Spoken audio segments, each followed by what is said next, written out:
Hey, what's up? Andrew Kramer here, and welcome to another very exciting tutorial. Today, we're going to take a look at putting Sam Loya on the surface of some alien planet, possibly some place where he'll feel much more comfortable with the locals. So let's take a look at what we're going to be creating. All right, so walking up here. Perfect. High-tech device. And there he is. Okay, so there's a few things to talk about here. So first we have Sam Loya just walking out, and he's got the paintball mask on. You know, we really try to put a lot of production value into these little shoots. And we needed a screen, so we just took one off the Epic camera. Perfect. And by the way, this interface, take an old Windows interface, tint it blue, and bam, future. So one of the things to talk about here, how do you create establishing shots that create a cool world? So in this case, we just have this housing development track, and it has a lot of flat surface, but the background's not quite as alien. So we were able to just replace the background with some matte painting and some rocks on the ground. All right, let's go and take a look at putting this shot together. So we've got Sam standing outside here, and we'll drop that into a new comp. And first thing we need to do is track the shot. So we can use the built-in camera tracker in AECS6. Now, a few people have asked me, how does the camera tracker plugin from the Foundry compare to the track camera tool inside After Effects CS6? And the bottom line is the built-in one in CS6 is pretty good. It works usually in cases where there's not a lot of motion blur and there's not a lot of animation or movement on the frame. However, the camera tracker plugin has a lot of other more advanced options. So let's say you try using the built-in one and you're not getting a good track, then you might consider the camera tracker plugin because it has options to matte out animated stuff, so if Sam was moving a lot, we can matte him out and track the shot without him. There's also options to change, the tracking, how many features, the distance. So it just has some better options to get a more refined track under trickier circumstances. But the built-in camera tracker is nice because it actually comes with CS6. So if you don't do a lot of 3D tracking, it's really great to have it built into the core application. So that's definitely something fun to have. All right, so this is going to track the shot here with Sam Loya. All right, so now we have our 3D tracking data. So what we need to do is create a 3D camera. So I'm going to find a place in the tracking data that is fairly flat and that represents this flat surface. So maybe here we'll click, right click, and choose Create Null and Camera. So now if I hit the tilde key, we can see we have a tracking point and we also have a camera. So if we look at that point, it stays locked to the surface. So let's go and make a few more points that we can reference when we build up this background. So we'll take a few from far away here. Maybe this one, right click, create null. Maybe over here, right click, create null. And maybe one over here, create null. And we created one over here. Let's just create another one over here, create null. So I want to try to create as many nulls as I think I will need before I move on to the next few steps. Now, if you've watched a few of the last tutorials, you know that tracking is a bit repetitive and it's a lot of the same stuff, but it's a really important thing to get good at because you want your visual effects to look like they're integrated into your shot. And a 3D camera track is sort of the best way to be able to put things in 3D space and make them look like they're really attached to the world. All right, so now we have our 3D nulls, but I like to normalize my scene because right now, if I were to create a 3D layer and put it into my scene, it would just be floating in a weird place. So I like to normalize everything so that it's a little easier to work with. So we'll create a null object, make it 3D, and the way After Effects works is it puts the null object in the middle of our scene. So what I want to do is take all of the track data and the 3D camera, hold down Shift, and parent it to my 3D null. And so now if I move this around, I can actually resize and reposition all of our tracking data. So let me show you what I mean. So let's go to the top view And there's our null object, and that's the center of our scene, but our points are really far away. So we have some over here. If I select them, we can see them a little bit better. They're all over the place. So what I want to do is take our null object and scale it down, hit S, and we'll scale it down to about 10. So we've essentially shrunk the world down. But if I go back to the active camera, let's take this point right here. Let's say I want that to be the center of the world.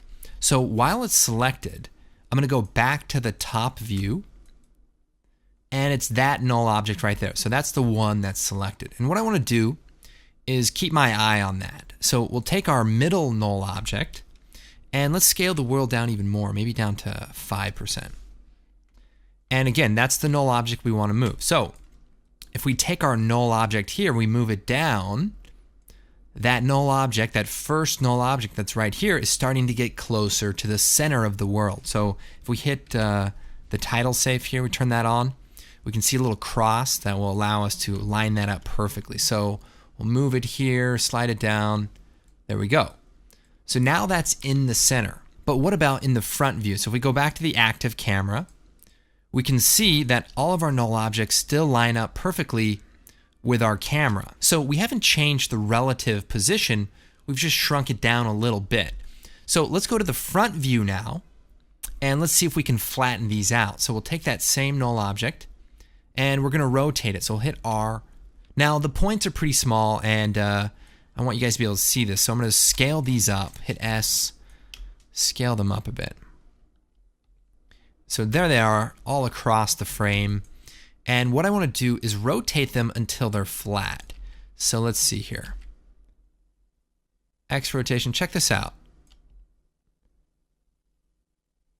If I hit Control R, I can bring a guide down. And look at this. We want to be looking at the tops of all these null objects. It's pretty close to being flat. So we can rotate this a bit, maybe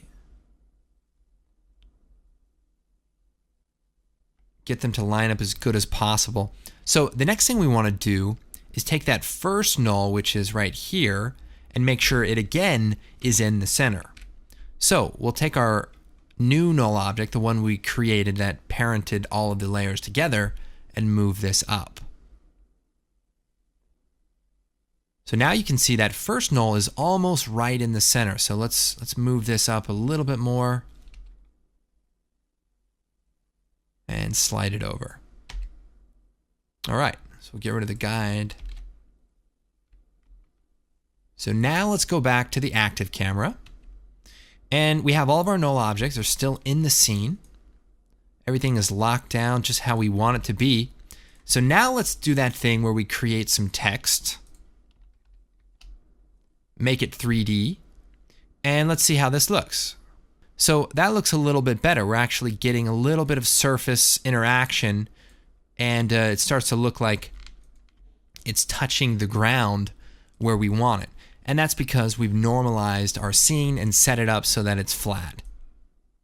All right, so let's go and delete that. Now, I know it's a little bit annoying to set this up every time, but it really makes a big difference. So now we can take that original null and just delete it, and everything is still good to go. All right, so the next thing we want to do is composite our matte painting into the background. So a couple of months ago, we did this little matte painting challenge where we posted this still, and a bunch of people submitted in their matte paintings. And let me just tell you, it was the most amazing thing ever.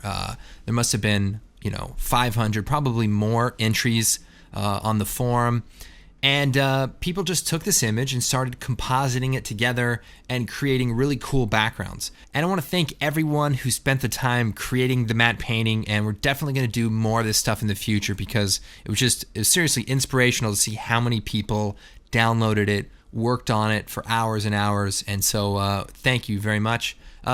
We're actually taking a matte painting by a gentleman named Marco, who put together this matte painting, which has some cool mountains and this sort of vast alien background. And what I did is I went into Photoshop and separated out the layers. So we have the background, and then we have the mountains, and that'll just help us composite this a little bit better. So here we go.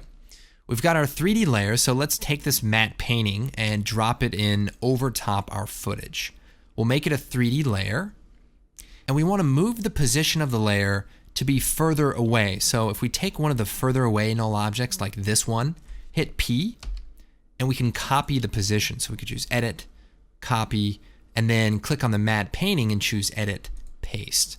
So now it's a little bit further away, and then we can maybe scale this up, rotate it a little bit here, and then even push it back further in 3D space.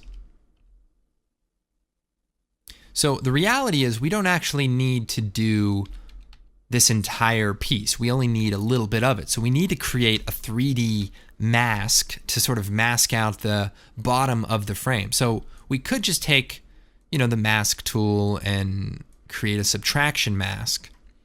The only problem with that is it may not line up as perfectly as we want. So instead what we're going to do is we're going to shut that off. We're going to create a new solid. So we'll just do new solid, maybe make it 1920 by 1920, so it's a square, and we'll hit OK.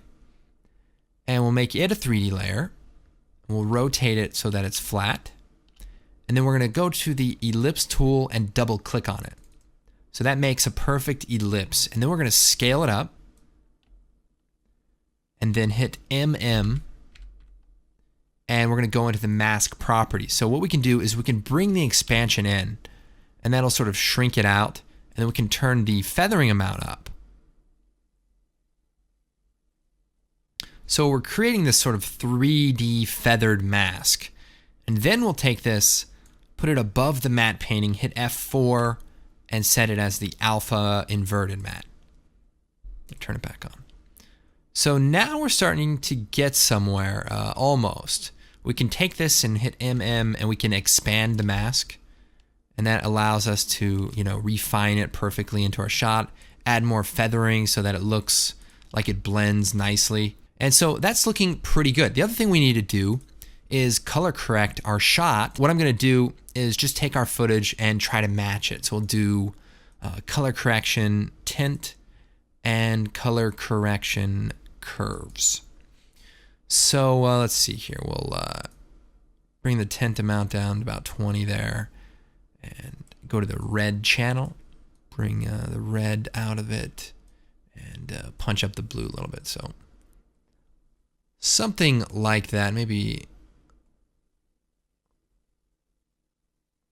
a little more like a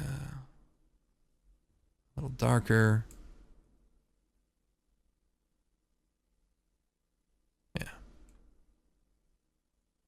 So that's not too bad. We could, you know, we can refine it a little bit later. But one of the things we're running into is our background plate is sort of running out of space. It's not large enough. So what we can do is we can try to move it over. We can even try to split it up. So here's something that we might try. Let's take it and take the rectangle tool here, and let's like cut it in half. So maybe just cut it in half right here. Duplicate it, Control D. Actually, we'll duplicate the mask as well, Control D. And then we'll take that mask layer, hit M, and subtract it. So now we've created the opposite side of this mask. And then we can rotate it here. And, you know, we want to make sure that they line up. So let's go to the top view here. And that's about where we've cut them off. So this one cuts off here, and this one cuts off. See. Yeah, we want to go ahead and move this one about here so that they connect pretty close. Go back to the active camera.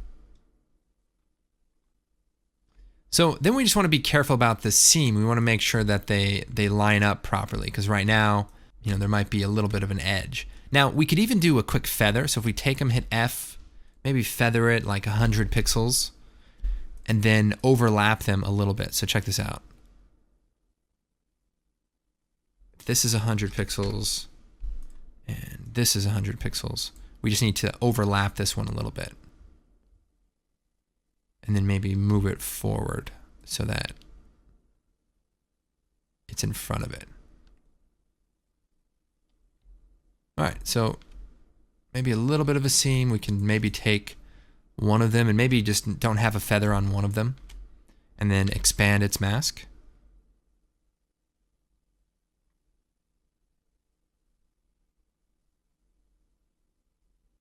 All right, so we have a little bit of a seam down here at the bottom, so let's just feather that back to like 20. And there we go. So that 25 seems to clean that up good. All right. Shut those off. And now our layers are back in full quality. There we go.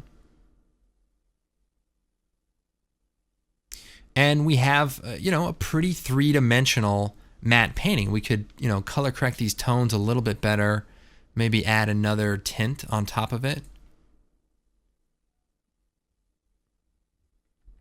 All right, so we have a pretty good background here, and it didn't take that much time because we offloaded the time to the website and someone else did the work. So I'm just sitting here throwing it into 3D space, and really I've done very little work here. So it's kind of tutorials I like, in fact. So we've got the disappearing head here. That's no problem. We can duplicate this, put the footage back on top, and then we just need to probably roto out his head. So we can, we could do some masks here and, add it back into the shot. We'd have to animate this a bit. The other thing we could do is we can use the roto brush tool. Now, this is like a really tough situation to use it on because the tones are all very similar.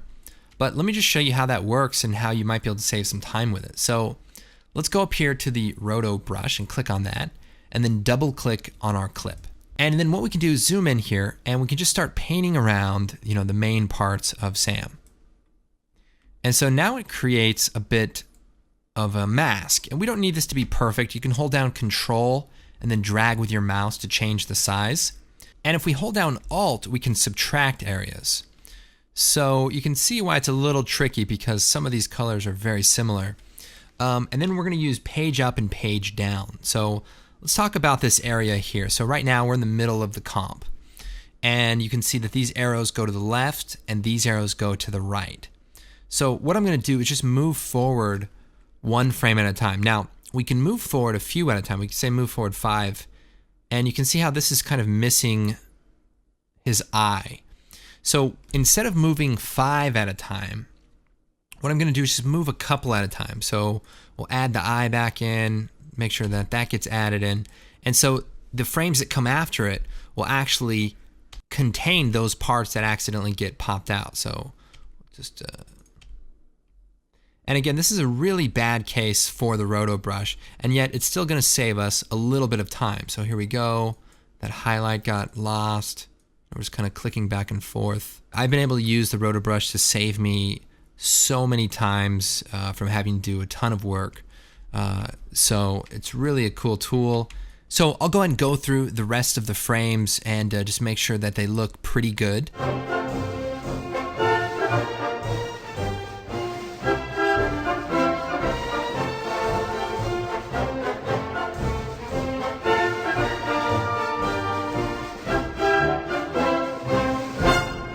All right, so this is looking pretty good, and what we want to do now is freeze it. So if we hit freeze, it'll process all of the frames so that it's not as slow to render while you're working.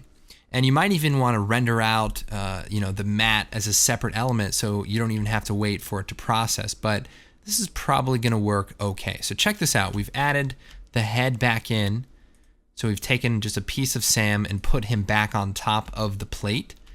And then we have access to these cool roto brush options. So we can do things like smooth out the matte edges. We can feather it a little bit.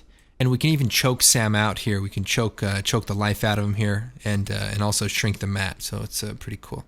There's also a refine matte option, which does some cool things to clean stuff up. Motion blur if your shot kind of moves pretty fast. All right, so let's go and take a look. So Sam's checking things out here, and this isn't too bad. Now, if we wanted to spend some more time, we could take the top layer and take the mountains and leave them where they're at, and then take the background and push it even further away in 3D space. So you could really create a more dynamic shot where that stuff is actually further away in the background. Now, because this is a separate layer, we can even do things like bring the layer down a little bit lower and, sort of reposition where we want that sunset to be. All right, so you can really do a lot with this simple technique to transform your video and, just create a whole new location, to kind of talk about a few of these other parts. We had Sam walking by here, and let's see, where's our final shot? What's this, Windows 95? No. In the opening shot here, Sam's walking across this sort of wide-looking shot. And because it's such a wide shot, you can't tell that he's actually wearing a gas mask instead of the paintball mask. Well, we lost it, What are you going to do? We just had to change the movie. All right, let's go and see if we can squeeze a couple more tips into this tutorial. So one of the things I did was add a bunch of rocks into 3D space. So if we take a look at our shot here, what we could do is we could take some images of rocks and place them in 3D space and do all that stuff. But what I did is I used our new plugin Element 3D to reposition these rocks in the shot. Let me show you how I set that up. So I create a new solid, comp size, and we'll take Element, drop it on there, and we'll come over here, open up the scene setup. Now, one of the cool things is Element comes with a starter pack of models. So everyone who purchases the plugin has access to these. There's a planet, and there's these cool rocks that also are included. So we can click on the rocks, and they can be used as an asteroid or a meteor. And we're going to click on all three of them. So we have these three different looking rocks. Now, the way Element works is we have these group channels. So right now, they're all on group 1. And that's where we want them to be, because what we're going to do is create a random field of rocks. So let's go and hit OK. And so now we have a 3D rock that's in our scene. It's kind of strange, but there it is. So then we'll go to group 1, go to the particle replicator, and let's set the count up to, say, 200. So now what I want to do is change the replicator shape from a point to a plane. So now if I go to the XY scale, let's see, we could just scale it up here and maybe size the particles down. So go to the particle look, bring the size down. So now we have a bunch of rocks that are scattered around. Now this doesn't look very realistic. It kind of looks like a crop of rocks. Let's see if we can change that a bit. So if we go to the particle look, we can go to rotation and turn up the random rotation. So that's helping a bit. We can even turn up random size, so we can turn that up. Looks good. Change the size up. And lastly, we want to scatter them around more randomly. So if we come back up to the particle replicator, now instead of just scattering them in 3D space, we're going to go to the scatter XYZ. And here we can scatter them. Instead of on the y-axis, we can scatter them on the x and z-axis. So this makes it a lot more random. Then we can turn up the size of the surface, possibly turn up the particle count. And now we have, rocks sort of all over the ground. But we want them to look like they're a little bit more integrated. So let's add some quick color correction. So we'll go to the red channel, bring this down a bit, the blue channel, and possibly just, match them into the shot a bit. But the other thing we need to do is make it look like they're actually on the ground.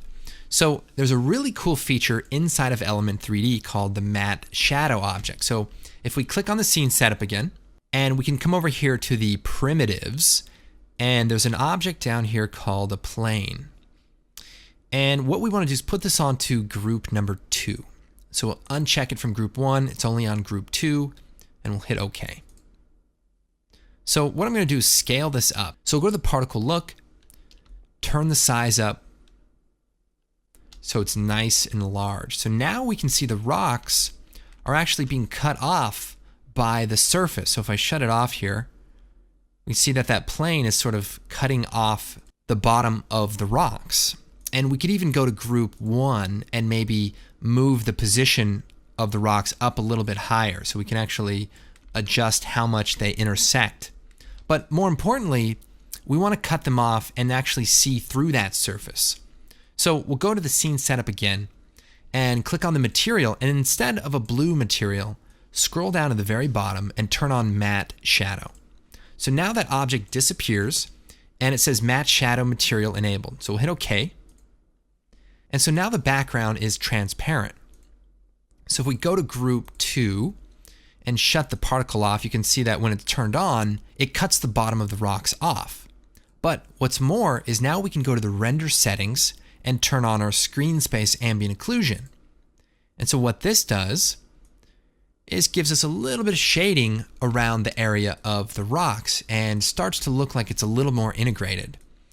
And we could take a look at a couple more advanced options. If we turn up the cutoff, it'll make it so that the ambient occlusion is a little tighter around the areas of the rock and just a little bit more realistic that way. Of course, we have to deal with Sam, kind of in the way there. We just need to roto out Sam again. So the easy way might be just to take Sam's clip, duplicate it again, put it above the element, and then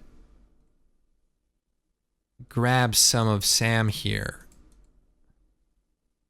and hit M and just, try to mask out that area, And you just want to be careful. If you're going to cut off any of the rocks, make sure you cut them off the whole time.